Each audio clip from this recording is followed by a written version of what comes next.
2024년 12월 12일 목요일 하나님 나라를 시작하는 말씀 묵상 시간입니다. 오늘 우리에게 주신 하나님의 말씀 아모스 7장 1에서 9절 말씀을 젊은 이누리 김유리 집사님께서 봉독해 주시겠습니다. 하나님의 말씀을 경청하십시오. 주 여호와께서 내게 보이신 것이 이러하니라. 왕이 풀을 벤 후 풀이 다시 움돋기 시작할 때에 주께서 메뚜기를 지으심에 메뚜기가 땅의 풀을 다 먹은지라. 내가 이르되 주 여호와여 청하건대 사하소서. 야곱이 미약하오니 어떻게 서리이까 하매 여호와께서 이에 대하여 뜻을 돌이키셨으므로 이것이 이루어지지 아니하리라 여호와께서 말씀하셨느니라. 주 여호와께서 또 내게 보이신 것이 이러하니라. 주 여호와께서 명령하여 불로 징벌하게 하시니 불이 큰 바다를 삼키고 육지까지 먹으려 하는지라. 이에 내가 이르되 주 여호와여 청하건대 그치소서. 야곱이 미약하오니 어떻게 서리이까 하매 주 여호와께서 이에 대하여 뜻을 돌이켜 주 여호와께서 이르시되 이것도 이루지 아니하리라 하시니라. 또 내게 보이신 것이 이러하니라. 다림줄을 가지고 쌓은 담 곁에 주께서 손에 다림줄을 잡고 서셨더니 여호와께서 내게 이르시되 아모스야 내가 무엇을 보느냐. 내가 대답하되 다림줄이니이다. 주께서 이르시되 내가 다림줄을 내 백성 이스라엘 가운데 두고 다시는 용서하지 아니하리니 이삭의 산당들이 황폐되며 이스라엘의 성소들이 파괴될 것이라. 내가 일어나 칼로 여로보암의 집을 치리라 하시니라. 아모스 7장부터 9장까지 주 여호와께서 내게 보이신 것이 이러하니라 라고 시작하는 5가지의 환상에 대한 내용이 담겨져 있습니다. 그리고 그 중에 3가지 환상이 오늘 말씀 본문에 적혀 있었습니다. 그리고 그 중에 첫 번째 메뚜기 환상, 두 번째 불 환상은 아모스가 어떤 특정한 자연적 현상이 일어나고 있는 것을 보았고 그 사건을 통해 전달되고 있는 깊은 의미를 인식하고 있습니다. 먼저 첫 번째 메뚜기 환상을 보며 무엇을 인식했을까요? 메뚜기 재앙은 이스라엘 백성들에게 슬프게 들릴지 모르지만 익숙한 재앙이죠. 메뚜기 환상에서 주목할 점은 짧은 1절로 표현하지만 그 속에는 심판의 점진성과 심각성이 담겨져 있습니다. 1절에 보면 왕이 풀을 벤 후 풀이 다시 움돋기 시작할 때 주님께서 메뚜기 재앙을 내리십니다. 왕이 풀을 벤 후라는 이 문구는 왕궁의 식량과 왕궁의 말들을 먹이는 데 필요한 곡물부터 거두어들이기 위한 1차 추수를 가리킵니다. 사무엘 시대 때부터 왕궁 사람들은 들판에 첫 번째 곡식을 추수해 들어갈 수 있는 특권을 부여받았습니다. 1차로 왕궁에서 가져가고 그 이후에 비로소 일반 농부들의 추수가 뒤따르게 됩니다. 그런데 바로 그 일반 농부들이 추수를 하려고 할 때 메뚜기가 출몰한 것이죠. 왕과 그 신하들은 이미 자신들의 곳간에 양식을 쌓아두었지만 일반 백성들은 들여놓지 못하게 된 상태입니다. 이스라엘의 부패한 정권은 자신들의 곳간이 채워져 있는 한 백성들의 배고픔에 대해서는 전혀 관심이 없었죠. 두 번째 불 환상도 마찬가지입니다. 여기서 불을 어떤 학자들은 가뭄 환상으로 보기도 합니다. 또 다른 분들은 가뭄을 넘어 하나님께서 불을 심판으로 사용하시기에 더 큰 재앙을 묘사한 것이라고 보기도 합니다. 메뚜기든 불로 징벌을 하든 모두 앞서 계속해서 언급한 이스라엘 백성들의 죄악이 임계점에 다다랐고 심판이 곧 임할 것임을, 어쩌면 이미 심판이 임한 상태로서 수많은 백성들이 고통에 빠져 있을지도 모르겠습니다. 그런데 아모스의 기도에, 아모스의 중보 기도에 하나님께서 이 첫 번째, 두 번째 환상, 심판을 거두어 들이십니다. 3절 말씀입니다. 제가 읽어드리겠습니다. 여호와께서 이에 대하여 뜻을 돌이키셨으므로 이것이 이루어지지 아니하리라. 이 말씀을 읽으며 살짝 어딘가 모르게 찝찝했습니다. 아무리 보아도 지금 이스라엘에게 심판이 임할 타이밍인데 하나님은 왜 어째서 심판을 거두어 들이셨을까? 아직 이스라엘 백성들의 죄가 임계점에 다다르지 않은 것인가? 아니면 하나님께서 심판을 내리시려다가 마음을 바꾸신 것인가? 하나님이 잘못된 결정을 하셔서 거두어 들이신 건가? 이 하나님의 돌이키심에 대한 의문이 생겼습니다.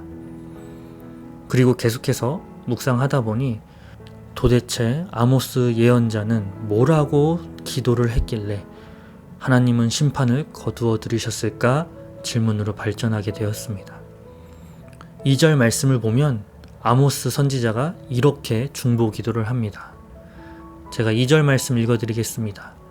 메뚜기가 땅의 풀을 다 먹은지라 내가 이르되 주 여호와여 청하건대 사하소서 야곱이 미약하오니 어떻게 서리이까 하매. 처음 읽을 때는 아모스의 마음이 느껴지지 않았었는데 계속 읽다 보니 점점 눈에 들어오는 표현이 있었습니다. 바로 야곱이 미약하오니 였습니다. 그저 이스라엘을 낮춰 부르는 표현 야곱이 아니었습니다. 야곱이라는 표현을 우리는 의미심장하게 보아야 합니다. 아모스의 눈에 비친 이스라엘 백성들은 야곱이었습니다. 그리고 미약한 야곱이었습니다.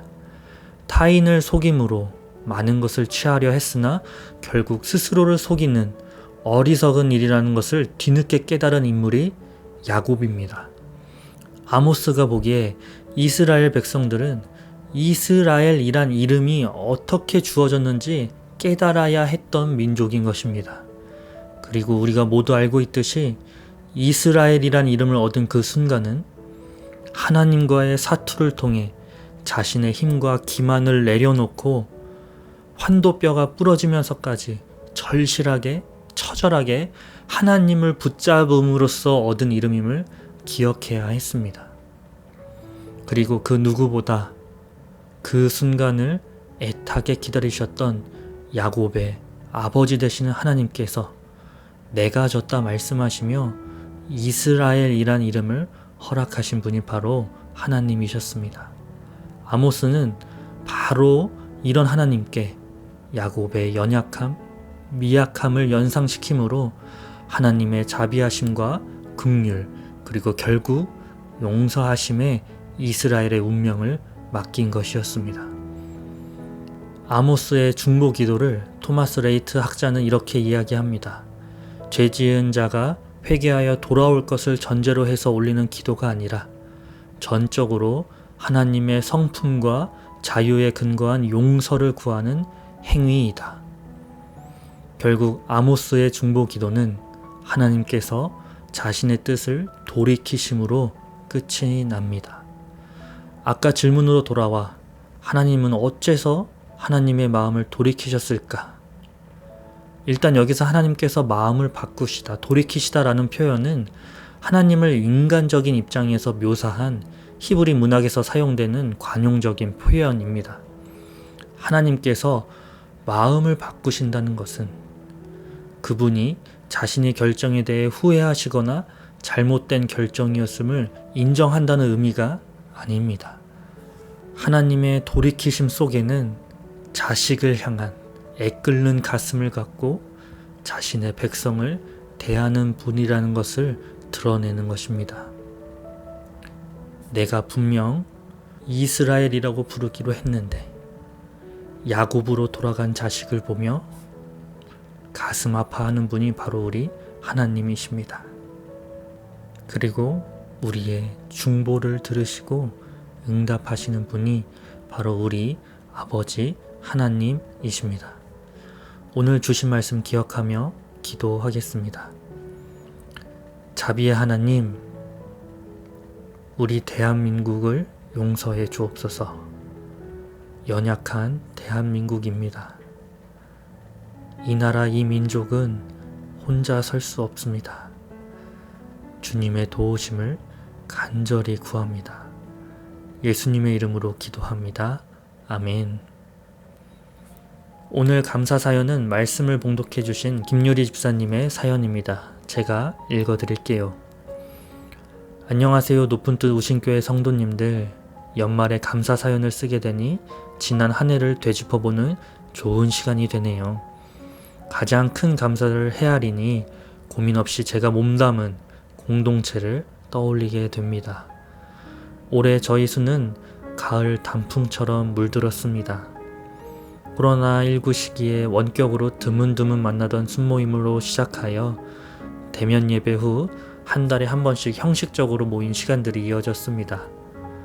그러던 올해 가을 목고지로 티핑 포인트를 톡 건드렸을 때 마음의 통로가 뚫린 듯한 무르익음이 있었습니다. 교회 안 작은 교회가 만들어지기까지 절대적으로 함께함의 시간이 필요한 것 같습니다. 때론 귀찮아도 나의 생각과 마음을 끄집어내기 싫을 때도 어색함에 근질거릴 때도 그럼에도 자리를 지켰던 시간들이 흐르고 얇은 종이장처럼 쌓이다 보면 어느새 신앙적 고민, 자녀를 키우는 이야기, 직장에서의 고충들을 저도 모르게 술술 털어놓고 의지하는 사이가 되는 것 같습니다. 순이라는 공동체가 저희 가정에 주는 풍성함이 감사하고 그간 순을 끌어와 주신 가정들도 또 새롭게 함께하게 된 과정도 또 한 해 동안 살펴주시고 기도해주신 배종원 목사님께도 진심으로 감사드립니다. 내년에도 신앙 안에서 더욱 깊어지는 순이 되길 소망합니다. 라고 감사 사연을 보내주셨습니다. 교회 안에 작은 교회로 세워져 가는 모습을 보며 하나님께서 가장 기뻐하실 줄 믿습니다. 젊은 2-3순 파이팅입니다. 우리 집사님이 추천해주신 찬양 함께 지어져 가네 들으시면서 오늘은 순원들을 떠올리며 기도하면 어떨까요? 더 깊은 묵상하시겠습니다.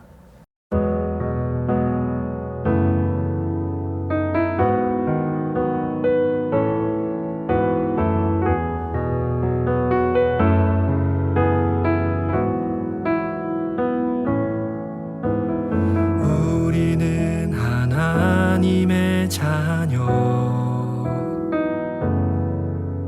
주 사랑 안에 우리 거할 때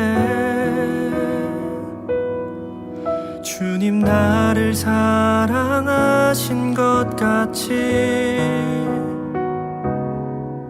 우리도 서로 사랑할 수 있네. 우리는 주의 몸 된 교회 모든 지체가 하나 될 때 예수님의 마음을 닮아가며 고통과 즐거움 함께 나누네. 하나님 안에서 우리 서로 이어져 주가 거하실 성전이 되네. 모퉁이 돌 대신 예수와 하나 되게 하신 성령 안에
지어져 가네